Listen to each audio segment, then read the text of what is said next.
έχει προκύψει ένα πρόβλημα στην Ελλάδα εδώ και 30 χρόνια, το οποίο το βιώνω και το ζω εγώ 35 χρόνια, και σήμερα μιλάμε για δέσποτα.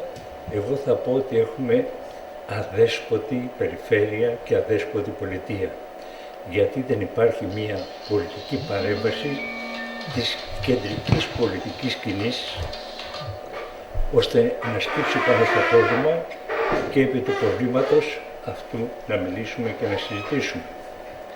Θα ξεκινήσω και θα πω το εξής. Τα ζώα από την αρχαιότητα μέχρι σήμερα εξυπηρετούσαν ένα σκοπό στις ανάγκες του ανθρώπου. Δηλαδή, είχαμε ζώα εργασίας, τα βουλάρια, τα γαϊδούρια που λέμε, ζώα κυνηγιού και ζώα ψυχαγωγίας σε όλη αυτή τη διαβίωση των ζώων με τους ανθρώπους. Ερχόμαστε σήμερα και έχουμε δημιουργήσει ένα πρόβλημα στην κοινωνία που έχουμε δύο ομάδες κυνηγών και φιλόζωων να συγκρούονται, γιατί η πολιτεία είναι αδέσποτη.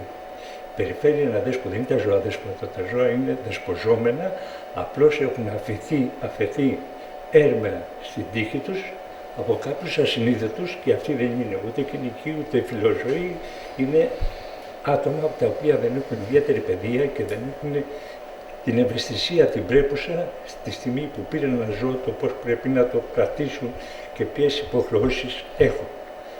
Πάνω σε αυτά πρέπει να καθίσουμε και να συζητήσουμε με την τοπική φερρυπίν ηγεσία του Δήμου, αλλά κυρίαρχα η περιφέρεια, η οποία σήμερα δεν έχει καμία παρέμβαση κάνει, δεν έχει καμία πολιτική, γιατί δεν υπάρχει κεντρική πολιτική καθοδήγηση. Γι' αυτό μίλησα ότι έχουμε αδέσποτη περιφέρεια και αδέσποτο Δήμο. Αν υπήρχε μια πολιτική πρόταση και να είχαν συζητήσει από αυτού, δεν θα βγάζαν νομοσχέδια, στηρώστε τα ζώα και αυτές τις βλακίες τις οποίες ακούω. Γιατί αν θα μπούμε σε στηρώσεις ζώων, θα δημιουργήσουμε και προβλήματα στα ζώα και θα δημιουργήσουμε και προβλήματα στους σκοπούς που επιλέγονται τα ζώα για τη συμβίωση με τον άνθρωπο.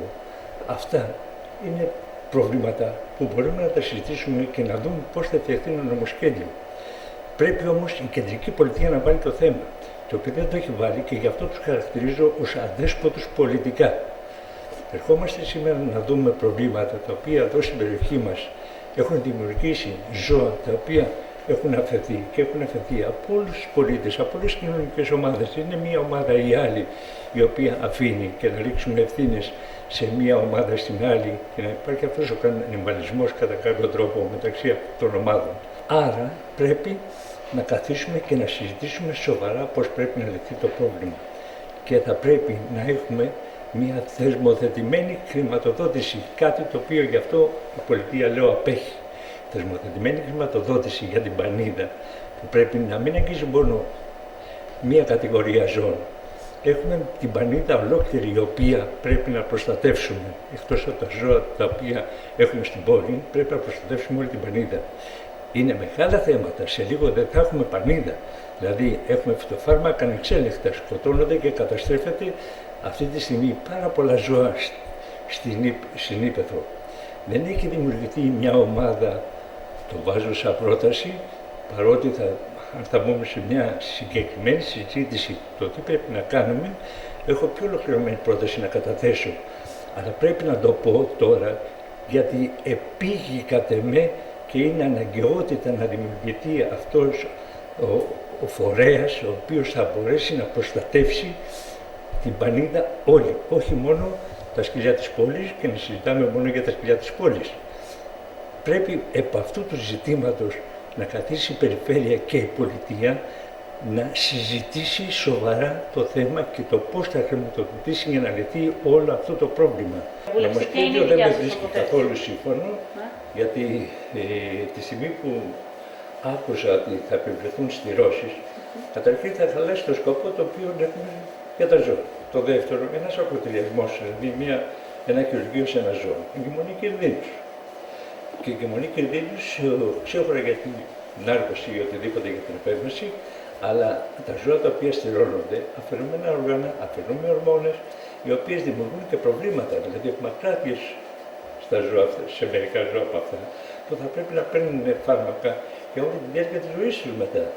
Όλα αυτά δεν έχουν μπει σε σοβαρή διαβούλευση και να έχουμε μια εξειδικευμένη τοποθέτηση και από το δικό μας σύλλογο, ώστε να δούμε το πώς θα γίνουν αυτές οι στηρώσεις που λένε θα κάνουν για όλα τα ζώα αυτά. Εγώ είμαι κατηγορηματικά αντίθετος σε αυτόν τον τρόπο που πάνε να περάσουν το νομοσχέδιο. Μας πληροφόρησε ο Δήμαρχος Τρίπολης ότι σε λίγο καιρό βγαίνει η προκήρυξη του ΑΣΕΠ για κτηνίατρο για τον Δήμο Τρίπολης. Θεωρείτε ότι μια τέτοια θέση είναι απαραίτητη για να μπορέσει να επιληθεί το πρόβλημα? Δεν θα λύσει πολλά προβλήματα ένα κτηνίατρος. Γιατί για να μπορέσει να προσφέρει υπηρεσίες πρέπει να δημιουργήσει και υποδομές. Δηλαδή, για ένα ζώο να κάνει μια περίσταψη, δεν είναι μπήκε μέσα σε ένα τραπέζι και του κάνει μια στήρωση. Χρειάζεται υποδομές, δηλαδή ένα κτηνιατρίο το οποίο να έχει τις απαιτούμενες υποδομές να στηρίξει το ζώο αν κάτι προκύψει, είτε για το χειρουργείο, είτε για θεραπεία, είτε για τον έλεγχο νοσημάτων. Αυτά ο Δήμος δεν τα έχει. Αυτά που τα ακούω είναι λόγια του αέρα. Απλώς σου λένε κάτι και δεν γνωρίζουν τι πρέπει να κάνουν οι άνθρωποι. Καταλάβα, δεν έχουν πάρει κατά με εξειδικευμένες συμβουλές και γνώσεις ώστε να δουν πώς θα μπορέσουν εδώ τοπικά τουλάχιστον να διαχειριστούν αυτό το θέμα.